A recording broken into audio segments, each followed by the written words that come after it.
大家好，欢迎收看《震惊最前线》，无马看中国，我是主持人张宏林。再次感谢大家收看我们的节目，我们的订阅户已经到19万了，这谢谢大家的支持。我们希望尽快突破20万、30万、50万，甚至有一天到100万了。当然，希望大家给我们更多的鼓励，也希望大家帮我们分享。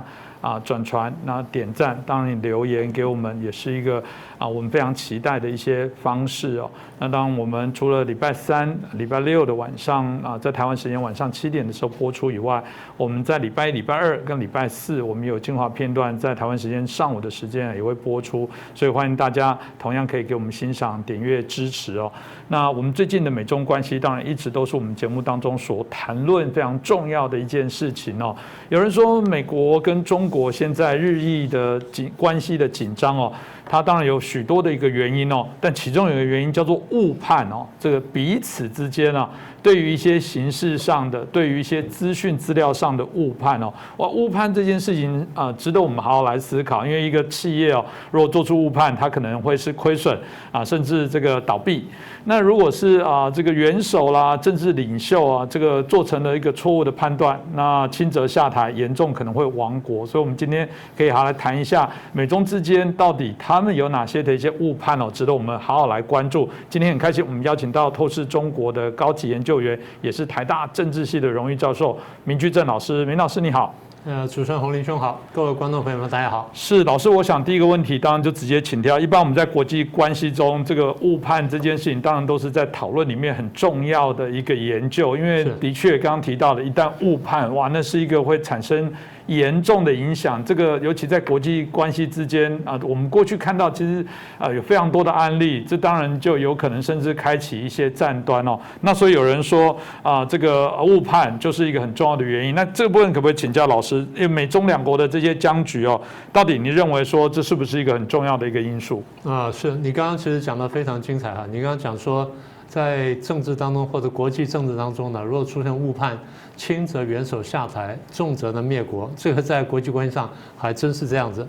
那一般来说呢，我们在国际关系理论当中，我们比较在意误判呢。误判英文叫做 misperception， 叫准确翻译叫做错误认知。因为错误认知而形成错误的判断，所以叫误判。那一般来说，我们担心什么呢？就是误判会爆发战争。譬如说有几种情况第一种就是因为误判而没有准备。最有名的案例呢，一个就是这个二战的时候。二战的时候，史达林跟希特勒签了条约，然后认为说希特勒不会打他。或至少认为希特勒暂时不会打他，就没想到战争爆发，所以他当时没有准备，这是一个很好的例子。第二个例子是1991年，这个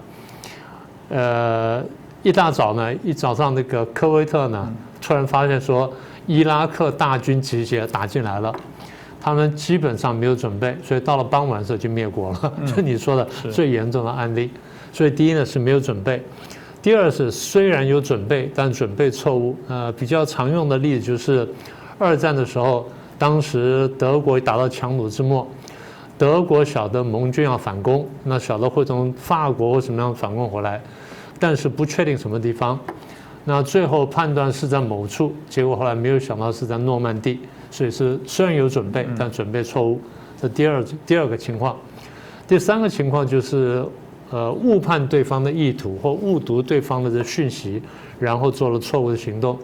比较有名的案例呢是1次大战，当奥匈帝国去威胁这个塞尔维亚的时候呢，俄国去帮助塞尔维亚，然后德国去帮助奥匈。德国跟俄国呢，当时呢没有直接沟通的管道，双方呢去看对方动作，就是双方互相进行半动员。在当时的条件下面，半动员呢就已经要接近打仗，还不能全动员。所以当有一边开始半动员的时候，另外一边呢也开始半动员，这样就产生了误判。这是我们讲的第三种情况，叫过度动员。第四种情况呢，它也可以叫误判，那也可以叫盲点。那么盲点有的时候它当然来源很多了，我们等会再说。那么我们常讲说，到底是盲点导致误判呢，还是误判导致盲点？坦白说，我们说的不很清楚，我们也不很明确。但是我们晓得这两者常常是共生的，所以我们也列在这里。所以一般来说，国际关系当中我们看到呢，就这几种情况。是，我想老师刚刚提到的，当然也很清楚提到说，如果误判非常重要，甚至我们在谈到的简单提到，包含第一次、第二次的世界大战，不管也许是起因或者这过程当中的战争过程当中，显然都发生许多这样的一些案例。当然大家就回头谈说，那到底是什么因素会促成误判，会导致这些政治人物会盲目的做出一个错误的一个决定跟资讯的解读？老师怎么看？第一个是中计嘛，就像刚刚我们讲说诺曼底登陆，故意给他讲，故意给他假讯息，就制造假象，让你以为是那样子。因为盟军也晓得德军会准备，然后德军晓得盟军要进攻，那问题是盟军想说，如果我让你知道我在这边进攻，你准备好的话，那我不就很花力气吗？所以我制造了假动作，让你以为我在这边要登陆，然后时间也不是这个时候。盟军在那时候花了很大的力气，花了多大力气呢？花了1万人去做一个假的登陆，1万人，然后从空中跳伞啊什么的，还做什么？因为当时雷达已经出来了嘛，已经出来一段时间了。当时撒很多铝箔片，从空中撒铝箔片。空中撒铝箔片的时候呢，在雷达上看到反射波，就是大量东西，所以当时德军雷达看到之后，以为盟军在那边飞机过来了，其实是1万人在那边在假装登陆了，飞机飞过来了，撒铝箔片等等。到1991年，我刚刚讲说伊拉克战争的时候呢，美军也去欺骗这个伊拉克，只用了6个人。是，也就是科技进步了，从1万人缩减到6个，但效果比原来更好。那第一呢是中计，就是有意欺骗；第二是情报错误，譬如说也是1991年，苏联瓦解。苏联瓦解的时候，当天报纸已经出来了，新闻报道了，美国老布希总统坐到白宫里面，没有收到任何情报。他在回忆录上写，我没有收到任何情报。就有很多参众议员也纷纷打电话给他，然后建议说你应该怎么做。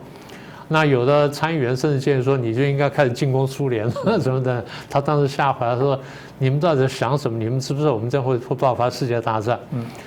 但他很尴尬，他说一直等到大概3、4个小时之后，他就收到第一份情报说柏林围墙真的倒塌，怎么回事？什么真的，他才能做后面的判断。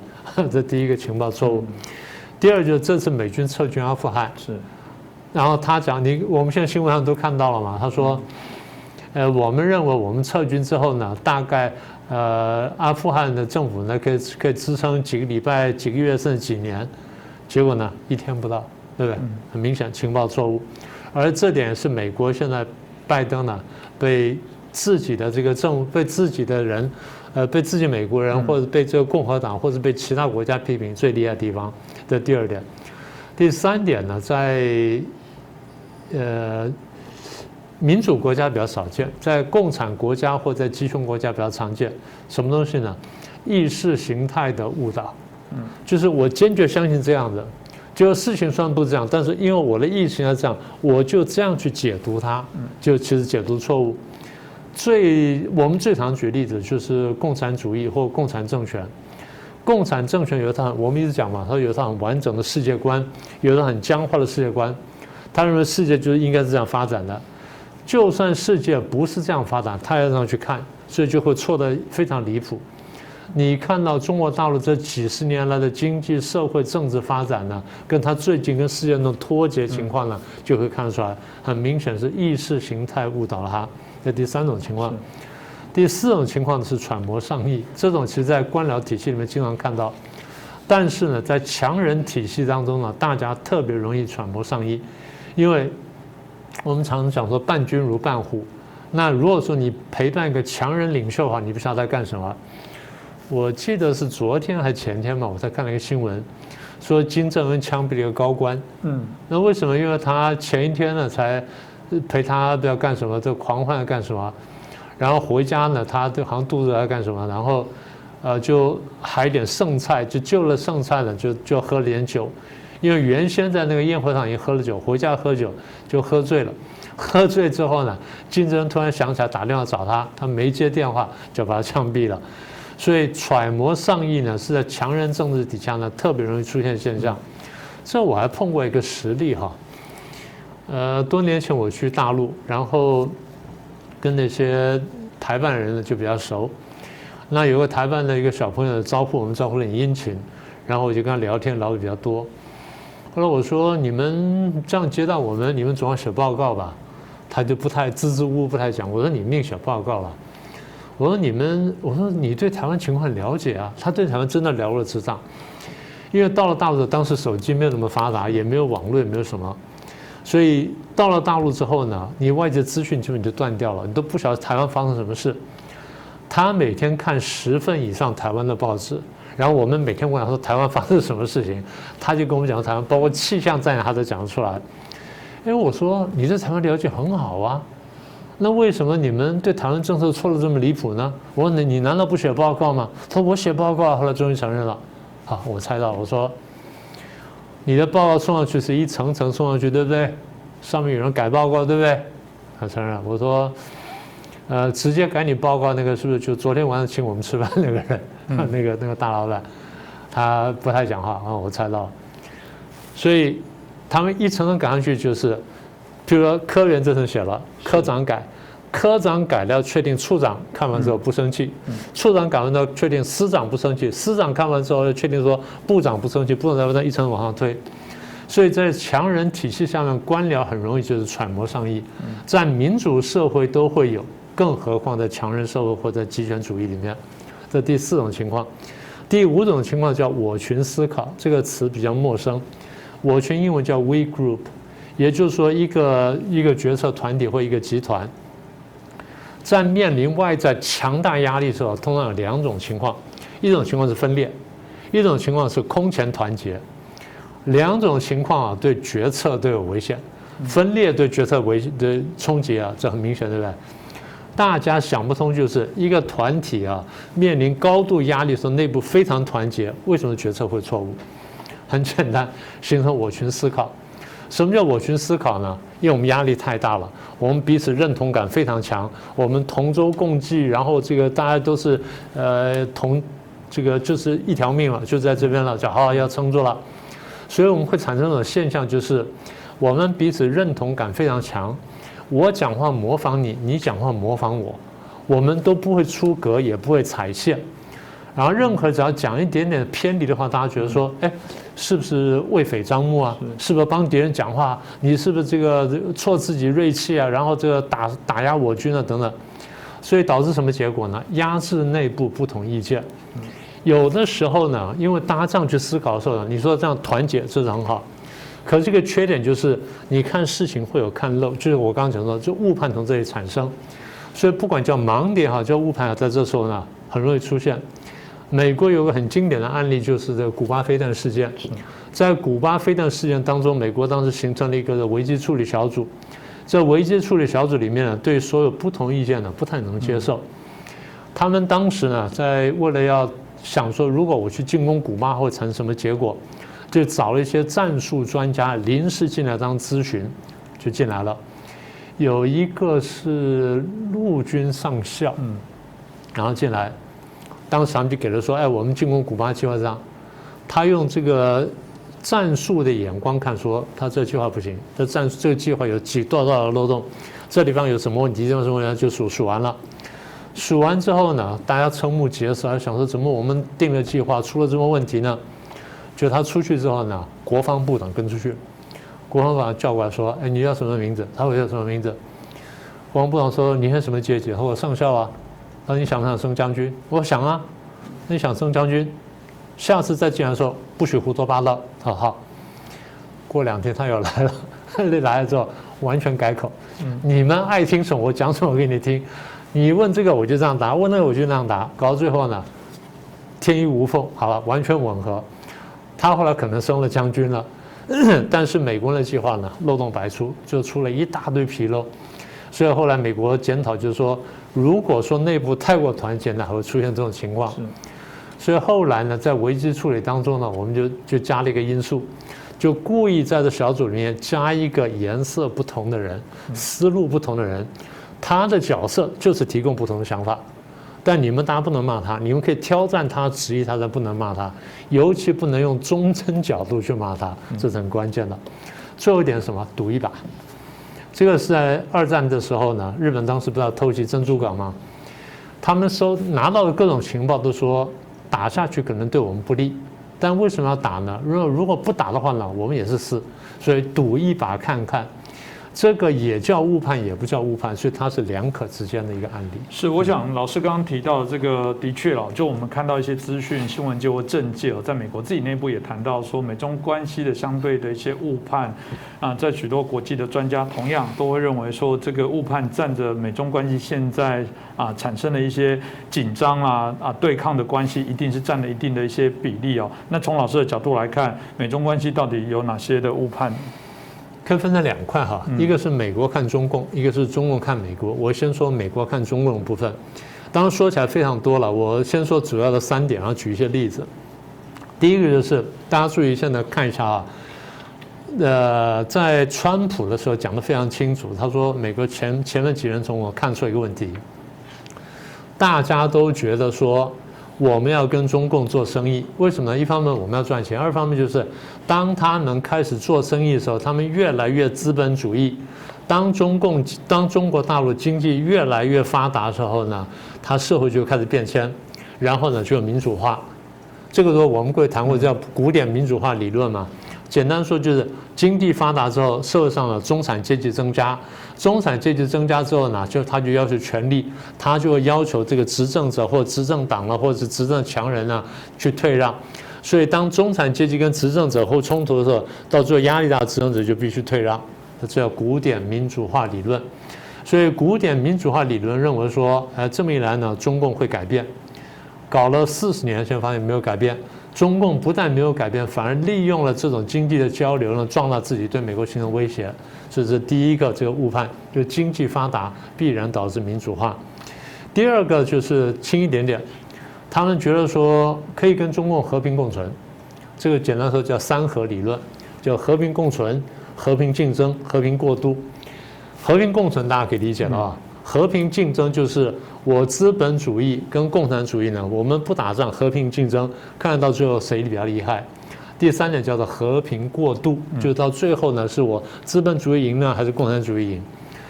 是西方世界或欧美世界大部分这样想，因为他们思路是比较正常的。我们现在大体也这样想。我们台湾现在不像早年比较有骨气像反攻大陆，现在想说我们混下去看看是不是中共会垮台。其实这是一个变形的和平过渡的一个理论，无可厚非了。但这样有一个问题，因为你这样想的时候其实你是有一个假设，你假设中共是一个正常的国家，它这样慢慢发展之后，它最后会变的。可是不一定啊，它不是正常国家，或者反过来说，万一它不是正常国家怎么办？这点大家其实疏于思考。这第2个现象，第3个现象从这里推演出来就是，其实台湾看得很清楚哈，美国过去早年也常常有这种现象，中共没有野心，他们觉得中共没有野心，中共对我们没有野心，中共对美国没有野心，中共对世界没有野心，他只是想活下来，想赚钱什么的。各位注意看，现在台湾很多人也这样想，对不对？然后美国很多人这样想。这一点呢，是因为他或者不明白，或者低估了共产主义洗脑的厉害。这个问题其实非常严重。他们不晓得共产党要成为共产党员之前呢，经过多少年的培养，而这培养是一个很彻底的洗脑的过程。在任何一个环节洗脑只要不成功，你都会被淘汰，你都进不了共产党。所以进了共产党之后，通常就你每一个阶段洗脑都相对成功。然后洗完脑之后，不是说一试定江山。3天2头3天2头给你上培训班，然后呢不断的检讨你的言行表现，任何环节你出了重大问题，我帮你清出去。所以这些党员会自觉不自觉的保持跟党中央的一致性，所以这个结果呢就很严重。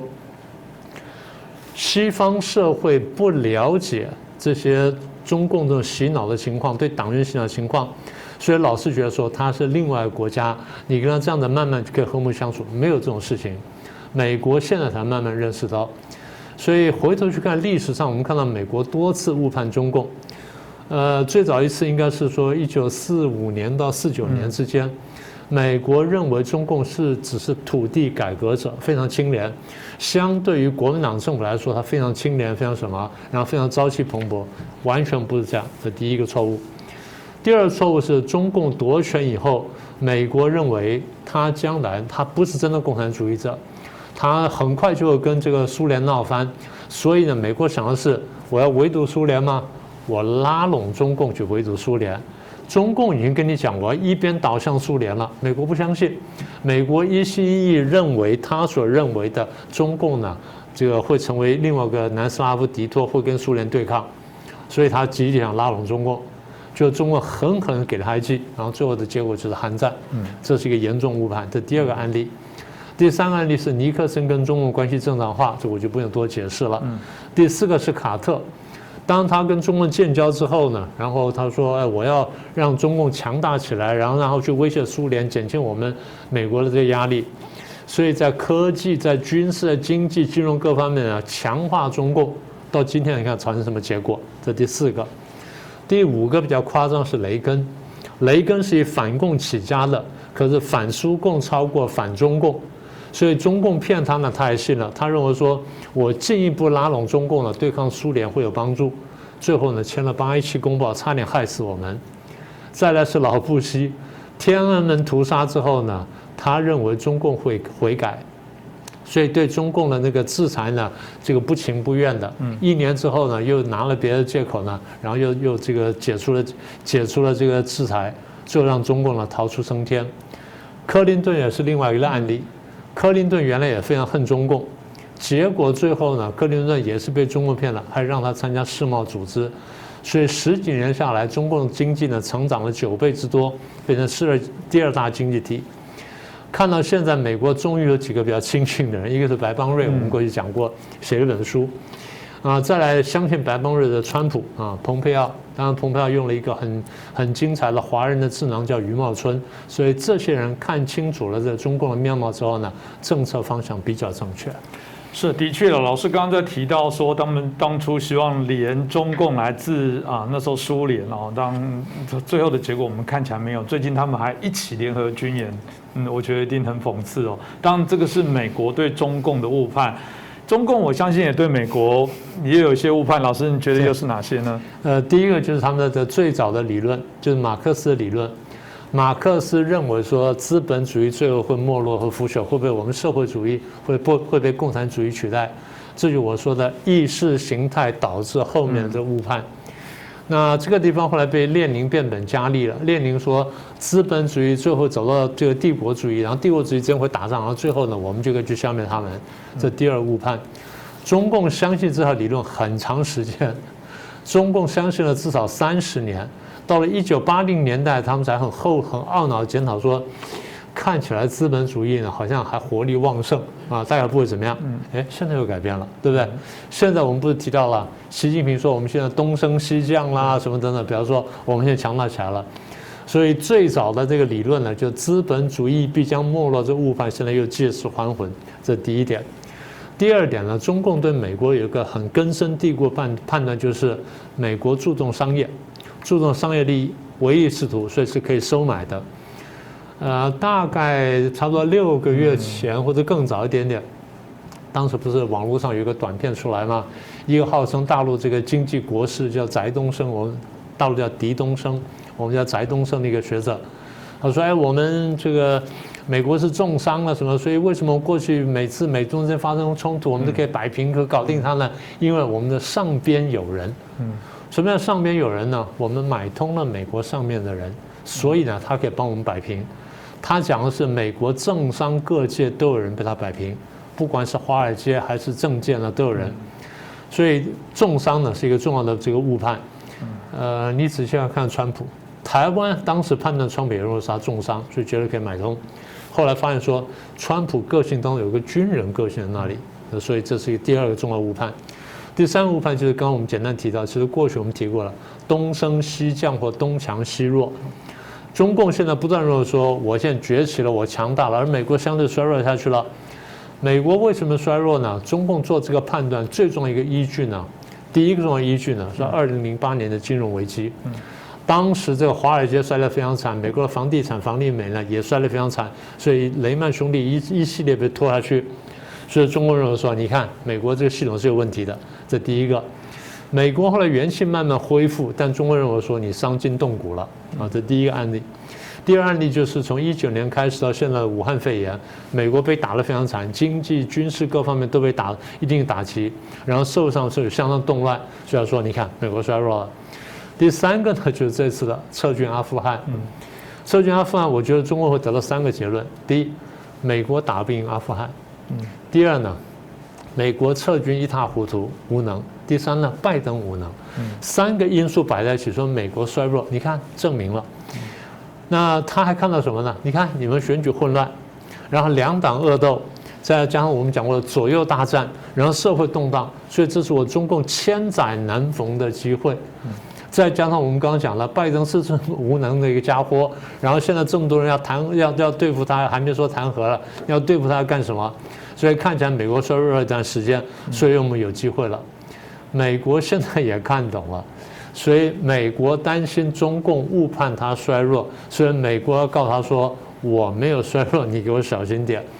所以往后一段时间，美国只要清醒正确的话，台湾反而因祸得福。中共在这边想要欺负台湾，想要对付台湾干什么时候，美国会加码。所以大概看到这样的话，我可以做个简单的结论吧。第一呢，如果刚讲的那些都成立的话哈。在国际政治当中呢，误判是难免的。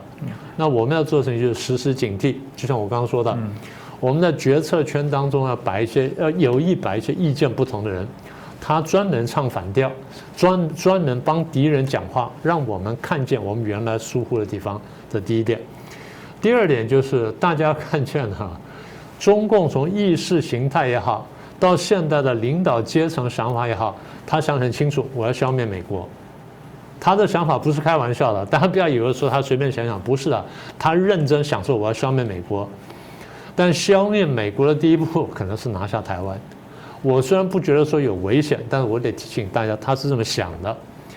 我真正担心的不在这个问题，我真担心什么呢？美国没有想要消灭中共，这才是麻烦。希特勒那时候想消灭美国，当然还没有战胜灭，我想先消灭俄国，然后再慢慢对付美国，那最后的事情。它是一步步来的。当美国不认为希特勒想要对付全世界的时候，美国不想去对付希特勒，那就很危险。所以希特勒越变越大，越变越大。等到最后是日本偷袭珍珠港，美国才下定决心去打希特勒。所以日本偷袭完珍珠港之后呢，希特勒非常生气。希特勒说：“你到底懂不懂国际政治？你去打美国干什么？你不打美国，我们都有好日子过；你打了美国，那我们问题就大了。”就是刚刚讲说日本的误判，所以现在美国似乎到了这个时间点了。美国对中共的意图如果有所误判，他没有看见中共真正想消灭他，从而下定决心说我回来要消灭共产主义的话，这个才是一个最大的危险，这才会是最大的误判。是当然了，政经最前线的目的都是减少这些外国的政治人物，特别美国的政治人物减少误判。为什么我敢这样讲？的确有很多的观众很谢谢，常常说哇，你们要赶快翻成英文字幕。现在其实上字幕已经可以选择，这科技越来越方便，都说他们想办法要找到管道，甚至很感谢啊，我们也有一些观众朋友可能在美国的大学里面任教，他还觉得看了我们某几集的节目说，这些东西，征询我们的意见，能不能在课堂让他们的学生了解一下？我觉得这对我们来讲是一个非常棒的事情。这就是我们希望减少美国政治人物的误判。当然，同时啊，我们一直在谈知己知彼哦。当然，我们台湾说法百战百胜啊，某种程度的一个概念来说，当然就是希望越了解自己，越了解对方，我觉得我们才减少做出错误的判断，这才能保有我觉得才让我们所有的不管在政策上，在自己的这些生命财产安全上面，我觉得有更大的一些保障。今天再次感谢我们明居正老师哦，带来这个从误判这角度来谈。因为我觉得下一集也许我们可以再邀请明老师来谈谈，那在台湾的内部，我们所谓的蓝绿或者国民两大党之间、政党之间到底有没有误判？我觉得这应该也是一个可以来谈的课题。那就欢迎大家继续锁定我们的频道。各位政经最前线的好朋友们，我是主持人张宏林，欢迎订阅我们的频道，也记得打开小铃铛，掌握最新节目通知，让精彩评论不错过。更欢迎留言、转传影片，